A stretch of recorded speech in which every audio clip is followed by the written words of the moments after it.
Hi, my name is Cindy Rang. I'm Brianna Watskas, and it's FabriChat on vacation.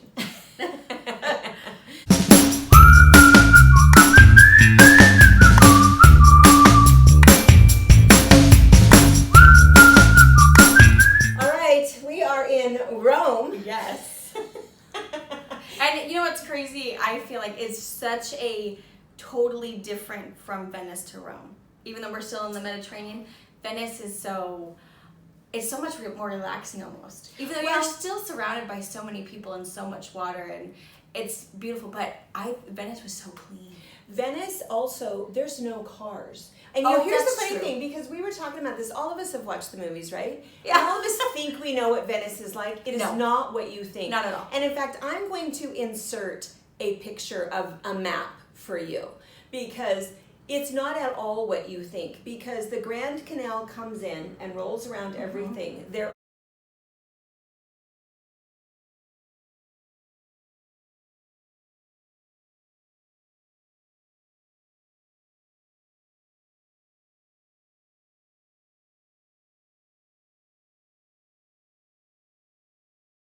are 118 islands, and each island has like 5 bridges that connects it to the next island, and each island has a town square and a church in the square, and all of these weird little fingery streets depending upon the size of the island. And the funny thing is that when you're in Venice and you're walking, all of us said, oh no, we have a good sense of direction, because I feel like I know where I'm going. You know, I'll go out, I'll turn left, I'll turn left again, and I know one more left will put me back where I started. No.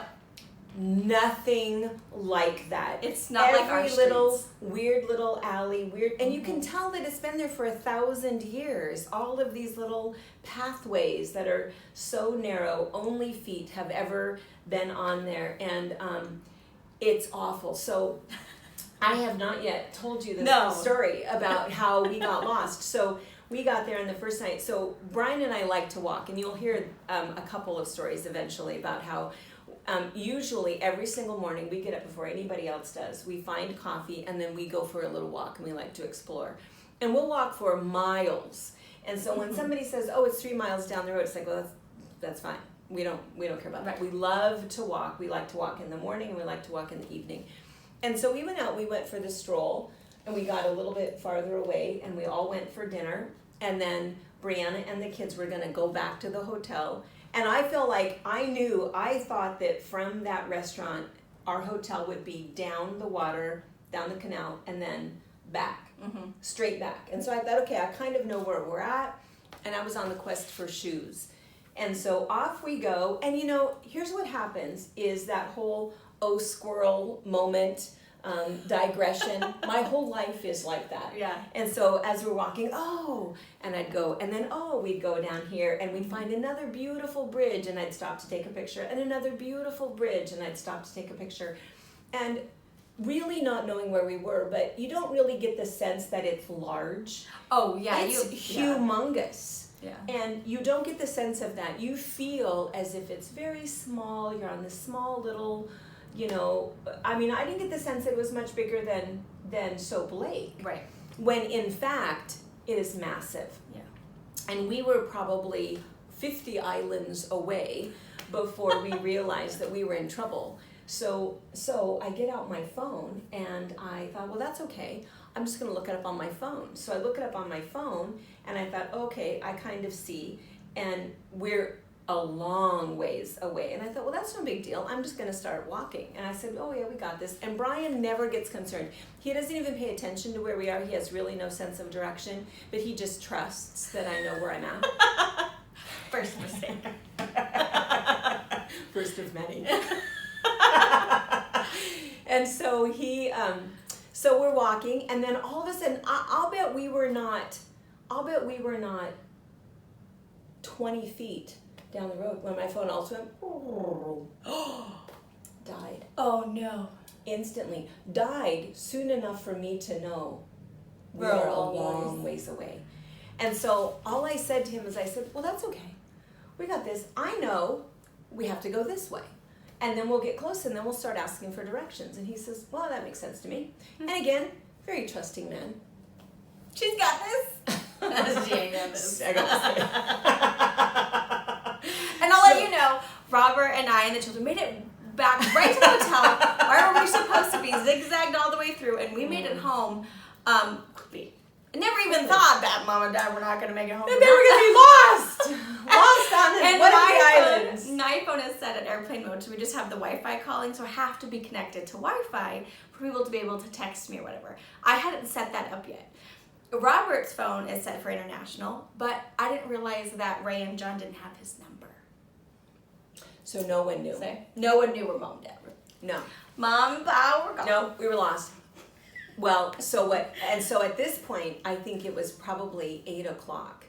And I'm going to tell you in advance, we didn't get back until it was like 11:45. But what happened, and the good news, clearly we were found. But Yes. what had happened was that, so we kind of go in this direction. Well, that's the other thing, is that you think, it's like, okay, we're just going to go that way. Yeah, if you don't have a compass, I don't even know how you know. No, because you go down this alley, and then, but you have to find a bridge, and then you go back. You really could very easily be going in entirely the opposite direction and not know. So I thought, well, that's okay, we're just going to ask somebody. So then we stopped to ask the first person, and they go, well, what's the name of your hotel? And I thought, oh, That's a good it's question. called and then I thought, well, it's like, and I know now it was Bon Vecchio. Okay, so I would have said like Bon Beach, Bon Vecchio, whatever. And so the first guy corrected me and said, oh, Ponte Vici. And I thought, well, I don't think there was a P. And so he says, oh, yeah. So he gives me some directions, whatever, go here. Oh, okay. So we start going, and as we're walking, I said to Brian, I said, that's not right, because I remember thinking it sounds like blonde. Yeah. Bon Vecchia. So we stop and we ask another guy, Bon, and I said, I'll spell it, B-O-V, and he goes, oh, yeah. He says, oh, and everybody said the same thing, oh, you're very close, sir. And here's my Italian accent, add an A to everything. Closer, down the road, to the, so they would give us directions, and I thought, okay. So we'd go a little ways, didn't know where we were, we'd stop and ask somebody else. And it wasn't all that hard to find somebody who spoke English. Yeah, a lot of people spoke Yeah. English. And so we'd ask, and then they'd say something. Well, then we started thinking, okay, we're not making it anywhere. We're just going to remember the very first thing you say.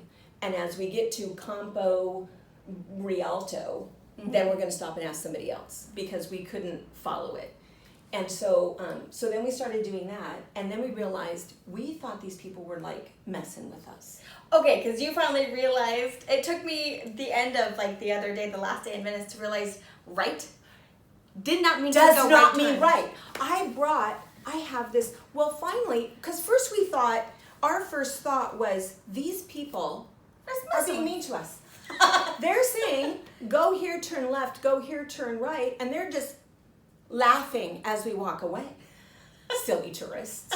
And then everybody says, oh, yes. It's very easy to get lost in Venice. And it's like, yeah, so why not just tell us where we're going? And everybody said the same thing. Oh, you're close. Everyone said close. You're closer. And then they tell us something.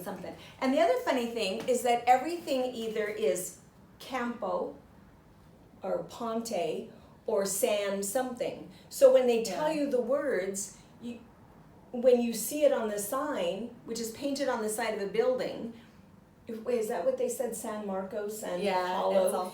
So finally we thought, okay, we're not asking these people anymore, because these people are obviously watching us wandering tourists. And so we found a police officer. They did not speak very good English, but we thought, well, they're going to tell us. They did not. But so they're kind of trying to figure out what we're saying. And so then finally they said, well, where is it? And then I said, oh, phone. And he hands me his phone. And I on my watch, I couldn't even connect like maps with my watch. Really? But I couldn't know, because they didn't have phone service. But I had John's number. Oh, okay. So that was when I called John's number, and that was when he said, well, where are you? And it was just on the police officer's phone, and it's like, John, we don't know where we are, and we're here, and he says, well, let me send you the coordinates or whatever, the address. And so the police got that, and they said, oh, yeah, okay, we got you. And so they wrote it down. And so, do I have glasses? So listen to this. So this is how they said it, and these are the directions. So they said, on the left, Calle Frisario, go straight on. Straight on, okay. Right, Colitron. Left, Fundamenta Arcielio, go straight on. Hotel Bonvecchiati. Did that work? No, because what does that even freaking mean? I don't know. It doesn't mean anything. So then we're looking at it. Did you find that sign? No, so here's the thing. So we go down, it's like, okay, on the left. So we're walking down, it's like on the left, Calle Frisario. And so we walk down and we see that, Calle Frisaria. Okay, got it. Go straight on. Ooh, is it turn left or does it keep going? What must be Are keep we going? passing? So then I thought, so we kept going. We went straight on. Uh-huh. And so we went straight on and we walked for I don't know how far and we never did come on to this Calle-tron. Oh, so and I thought, what did you mean by go straight on? Did you mean turn left? And then so go. we backtracked and we found this Calle Frisario again, and then we turned left to go straight on. And then we never found this Calle-tron or whatever. Oh, really? No. And so then we finally, so then Dad, now at this point, we're like 2.5 hours into this. And Dad says, it doesn't matter. You have a credit card in your pocket, right? Find the next hotel. We're just going to get a room. It doesn't matter. And then in the morning, They'll come find us. They'll come find us.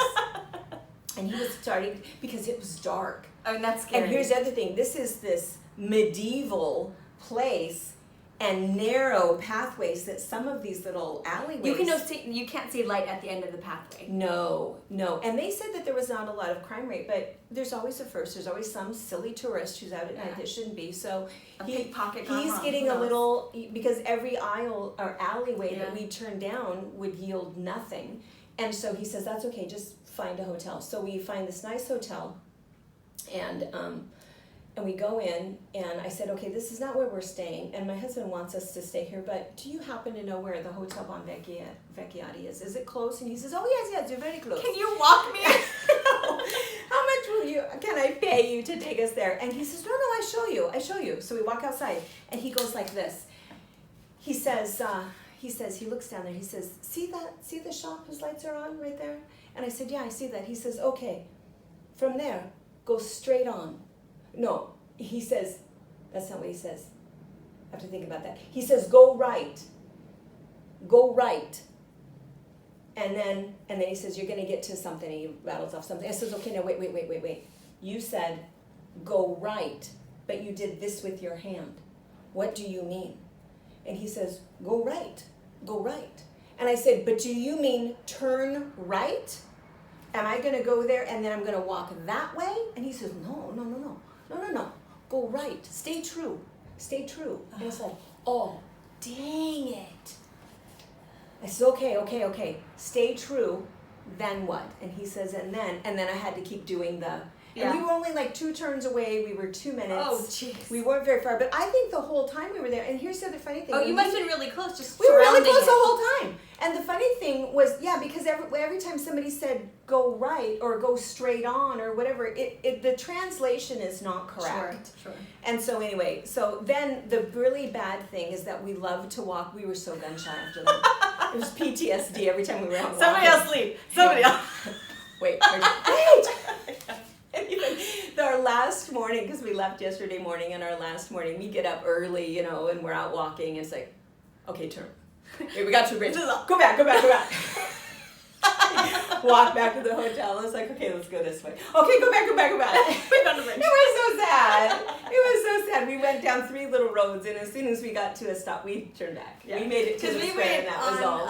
We were so gun shy. We went on a hunt for the candy store. They have Captain Candy. It's full of candy, and Robert bought way too much candy there, but we were looking for it. But Robert said, oh, I know where it is. And I said, well, I know we saw it when we were coming to the St. Mark Cathedral. So we passed it 4 times. We did. When we were lost. But we were pretty sure, but we were able to get, because Robert and we feel like Robert, I don't know, he just followed blindly. I feel like I have pretty good sense of direction.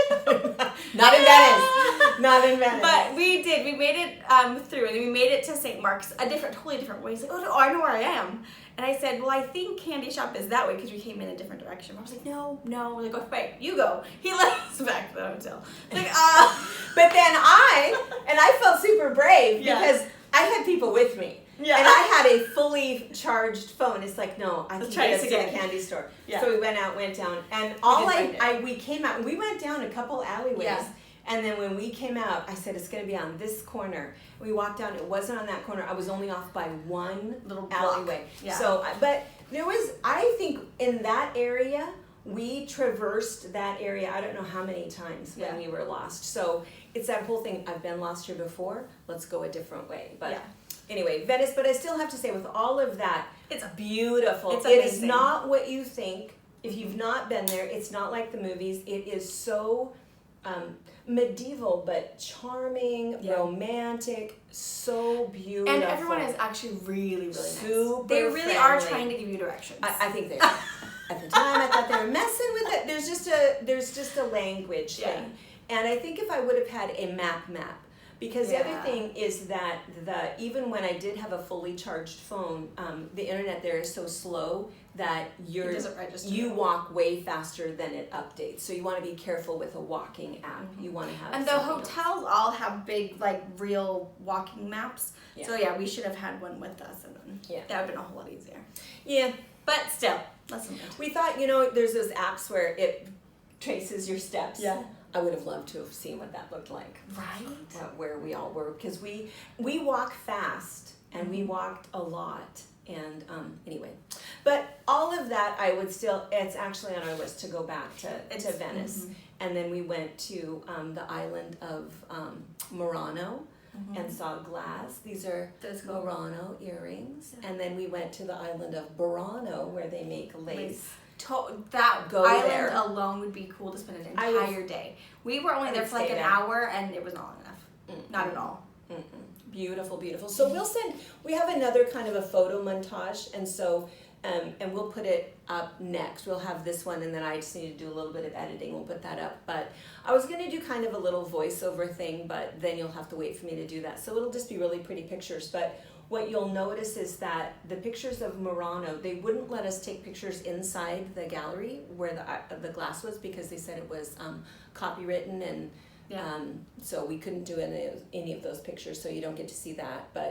And then we went to Burano, and Burano, there are laws about what color you can paint your stucco and your brick, but not on the island of Burano. So in all of those colorful buildings, that's the only place where those are. It's just beautiful. Yeah, just gorgeous. And then now we're in Rome, big city. Yeah, big city. So dingy, garbage, lots of people. So different from being so different. Yeah. But it all makes sense. I mean, you're on islands versus, actual mainland. So we're going to go see the ruins today, and we're going to go see the Vatican. Excited. So we'll kind of see. So that'll be really nice. But I was surprised. I don't know what the population of Rome is. I was going to look that up. Well, you know what the weird thing? What I was noticing on the plane over, they would say, like, you're flying over whatever with the population. Their populations are millions. Yeah. Where we are like a couple 100,000. Yeah, that's true. But yeah, there were millions. And it's like, there's a lot of people here.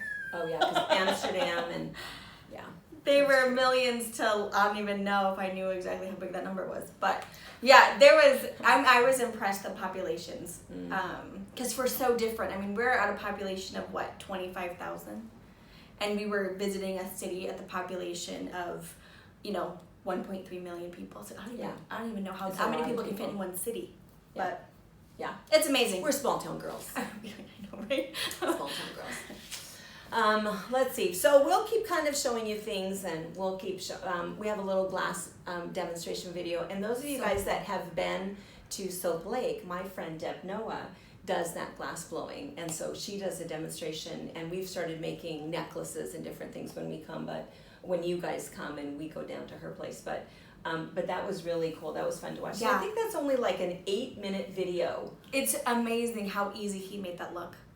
Yeah, a master, truly. There's 18 masters that still live on Murano that all have a whole different style, that all do their own things, and he was one of them. And then they have a little nook in there where they sell all of their stuff. It's like a super high-end farmer's market-y kind of a thing where this is all his stuff, and it's all families that do it. It's pretty amazing, really, really amazing. So I was going to say something else about so far. Oh, I know what it was. So last night I watched, so you guys get to see the box opening on Sunday afternoon at 12:30. Jennifer already had it all edited and up so that privately I could look at it. 13 minutes. Yeah, chop, no visiting. It was Deb and Carolyn, and I didn't see the one on Wednesday. I'm not sure. Oh, who funny, did they it on didn't do a whole lot Wednesday. of chit-chatting. No chit-chatting. This is so this. excited This to is do box this. opening This is together. this. Yeah. And it looked like it, it looks like it was more of a snowman one, but then they did a clearance line that's gonna go super fast, and then they did some of random Rosalie's. And so they didn't explain who Rosalie was. Maybe they did on Wednesday, but we're gonna tell you what the secret is here and what's happening. So Rosalie Bond, she used to be one of our instructors. Gosh, we were looking, 20 years ago. She was one of the first additional instructors that we hired. She taught all of our beginning quilting classes and our hand quilting classes, hand applique.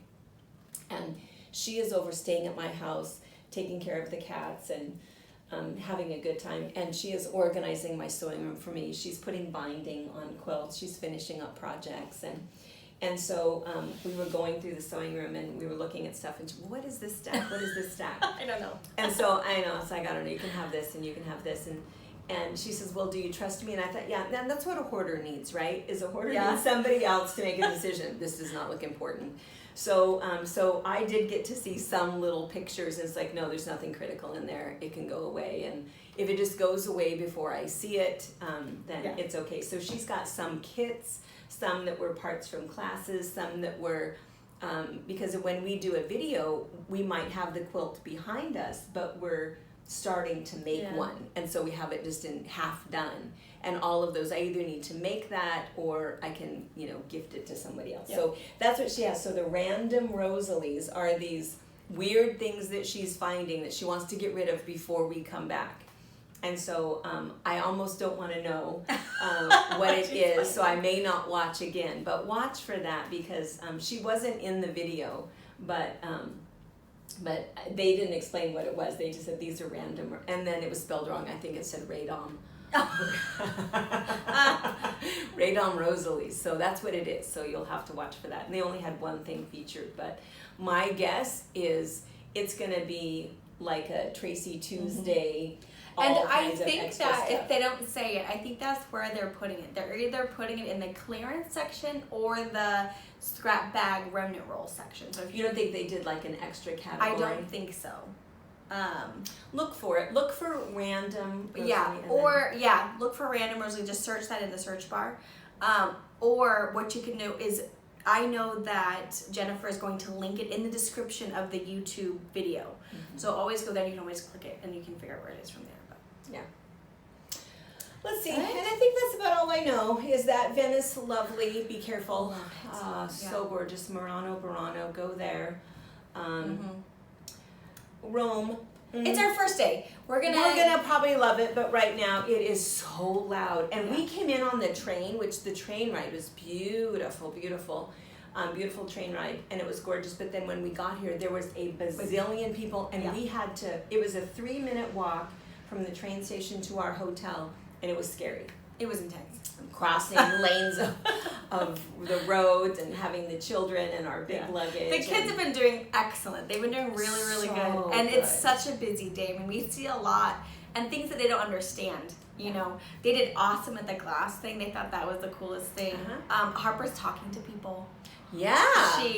Super cool. So they're doing really, really good, and they do really good. The 3-minute walk, Harper was crying most of it because she had fallen asleep for like maybe 10 minutes on the train.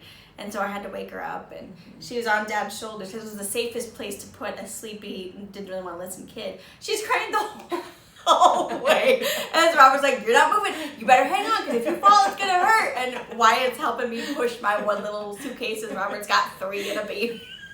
I'm like, Robert, someone will take your bag. Nope, I'm good. I got everybody. Those Americans. We got a baby, 3 suitcases, and just going. We saw somebody who had a thing that sat on his shoulders and it had with a seat. Yeah. And he goes, I need one of those. He does. I'm going to get him one of those for baby number 3 because I can't even imagine. And somebody else, I think on YouTube or something, there was a comment and they said, it was a nice comment. It wasn't a, why would you take your kids on vacation? But it was something like that. It's like, oh, I totally understand why. Because she would not have come. Yeah. She cannot leave her babies when for that we long. went to the river cruise in last 7 days. It was too long for us to be from our kids. By about day 4, we were kind of miserable. They were. It's like we miss it our was sad. We miss our babies. So Tracy would try to send us things, and we'd try to FaceTime, but then it wouldn't work because we were somewhere in the river, you know. And so that's where how it was. It's like we can't. I mean, it's like 14 days. Too long. And so it's like, oh, we have to figure out how we can take them. And they're doing really good. They're doing really good. They're having a good time. We have toys and things that they can keep themselves busy. They're not going to understand the Vatican, but no, it doesn't matter. Yeah.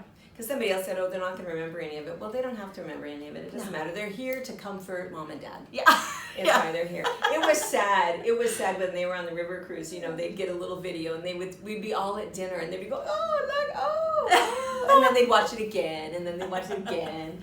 Or else, you know, we'd get somewhere where they had video, and they would try doing a FaceTime call, and I thought, oh, you guys are like breaking my heart. Yeah. So that's why. But they're good kids anyways. So we knew there might be a few days, but I don't think we really had a challenging day. No. Even the plane ride, you saw some of the really cute stuff they were doing on the plane. Cute little foot rub. They did really good. It helped that they were really tired, so that helps. And the train ride, I slept most of it. Robert said he was a little crazy. I don't know. You know what they were doing? Is they both had wipies, and they were both cleaning everything. Cleaning the windows. Cleaning. And every once in a while I would wake up because Wyatt had his headphones on watching a movie, and he'd talk to them, but he'd yell because he couldn't hear. Nana! I was like, shh, take those off. They've been. Luckily, everyone in our train was pretty much in our group. There might have been a few rogue people, but so it wasn't horrible. But it mortifies Robert. I know.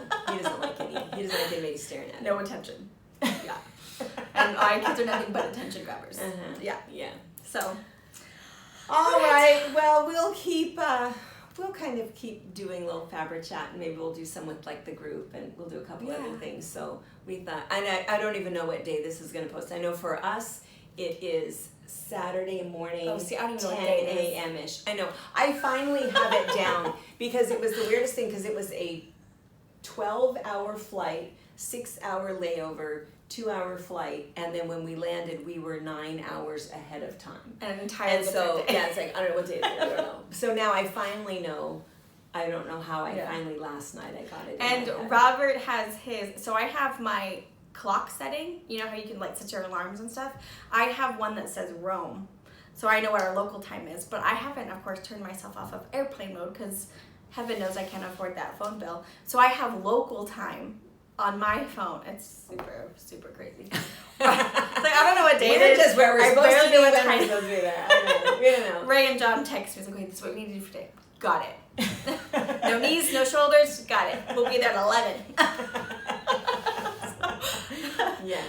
Yeah. All right. Well, we're gonna keep. I'll do that little video, photo montage to show you Venice and Murano and Burano. Oh, so cool. And there might be a little bit of the train ride into Rome. So that'll be the one that'll come up next, and then we'll try to do some Vatican and some ruins pictures. So anyway, we'll keep you posted, and we'll see you when we see you next. Yeah. All right. Bye. Thanks. Bye, guys. Thank you for watching our video. We invite you to leave a comment, hit the like button, or better yet, subscribe to our channel so you never miss an episode. You can also visit our Instagram, Twitter, Facebook, or Pinterest pages, or find all of those things and our online store at FabricPatch.net.